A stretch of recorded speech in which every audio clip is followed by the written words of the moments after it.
Assalamualaikum warahmatullahi wabarakatuh. Perkenalkan, nama saya Rizka Ramadhani dari kelas 12 IPS SMA Hidayatul Tulab. Di sini saya ingin menjelaskan tentang bab 2 perlindungan hukum dan penegakan hukum yang ada di Indonesia.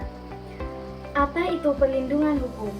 Perlindungan hukum adalah suatu perlindungan yang diberikan terhadap subjek hukum pada perangkat yang baik atau yang bersifat represif maupun preventif. Yang kedua, apa itu pengertian penegakan hukum? Penegakan hukum adalah dilakukannya upaya untuk tegaknya atau berfungsinya norma-norma hukum yang secara nyata. Menurut Rajipto Suharjo, penegakan hukum merupakan proses perwujudan ide-ide, ide kepastian, ide keadilan, dan ide kemanfaatan sosial. Yang kedua, dasar hukum perlindungan dan penegakan hukum dalam konstitusi. Dasar hukum perlindungan dan penegakan hukum dalam konstitusi artinya perlindungan hukum dapat terwujud apabila proses penegakan hukum dapat dilaksanakan. Yang ketiga, pentingnya perlindungan dan penegakan hukum. Pentingnya perlindungan dan penegakan hukum yaitu ada 3. Yang pertama, tegaknya supremasi hukum. Yang kedua, tegaknya keadilan. Yang ketiga, mewujudkan perdamaian dalam masyarakat. Faktor yang memengaruhi penegakan hukum menurut Sarjono Suekanto yaitu ada 5. Yang pertama, faktor hukumnya sendiri. Yang kedua, faktor penegak hukum. Yang ketiga, faktor sarana atau fasilitas. Yang keempat, faktor masyarakat. Yang kelima, faktor kebudayaan. Yang kelima, contoh pelanggaran hukum di Indonesia. Berbagai contoh pelanggaran hukum yang pernah atau terjadi pada saat ini. Yang pertama, aksi anarkis. Yang kedua, korupsi. Yang ketiga, pembunuhan. Yang keempat, perjudian. B. Peran lembaga penegakan hukum dalam menjamin keadilan dan kedamaian. Yang pertama, peran Kepolisian Negara Republik Indonesia. Yang kedua, peran Kejaksaan RI.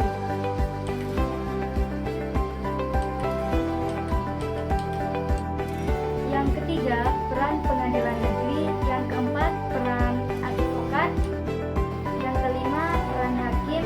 Yang keenam, peran lembaga permasyarakatan. C.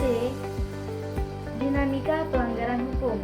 Dinamika pelanggaran hukum artinya merupakan pelanggaran atau pengingkaran kewajiban-kewajiban yang sudah ditetapkan oleh peraturan. Berikut ini berbagai contoh yang bertentangan dengan hukum yang dilakukan di lingkungan keluarga, sekolah, masyarakat, bangsa, dan negara. Contoh di lingkungan keluarga yaitu mengabaikan perintah orang tua. Yang kedua, bangun kesiangan. Yang keempat, contoh di lingkungan berbangsa dan bernegara seperti tidak mempunyai KTP, tidak mempunyai SIM, dan melanggar peraturan rambu-rambu lalu lintas.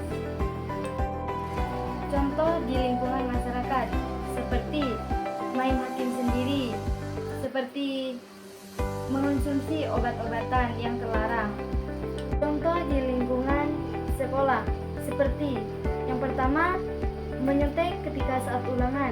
Yang kedua, datang ke sekolah terlambat. Yang ketiga, bolos mengikuti pelajaran. Salah satu peran peraturan perundang-undangan adalah menaati semua peraturan perundang-undangan yang berlaku.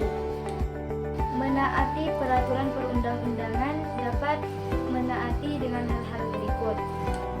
Yang pertama, bidang ekonomi. Yang kedua, bidang pertahanan dan bidang keamanan. Yang ketiga, bidang sosial. Yang keempat, bidang budaya. Yang keempat, contoh di lingkungan berbangsa dan bernegara seperti tidak mempunyai KTP, tidak mempunyai SIM, dan melanggar peraturan rambu-rambu lalu lintas. Sekian penjelasan dari saya, kurang lebihnya mohon maaf. Akhiran kalam, assalamualaikum warahmatullahi wabarakatuh. wabarakatuh.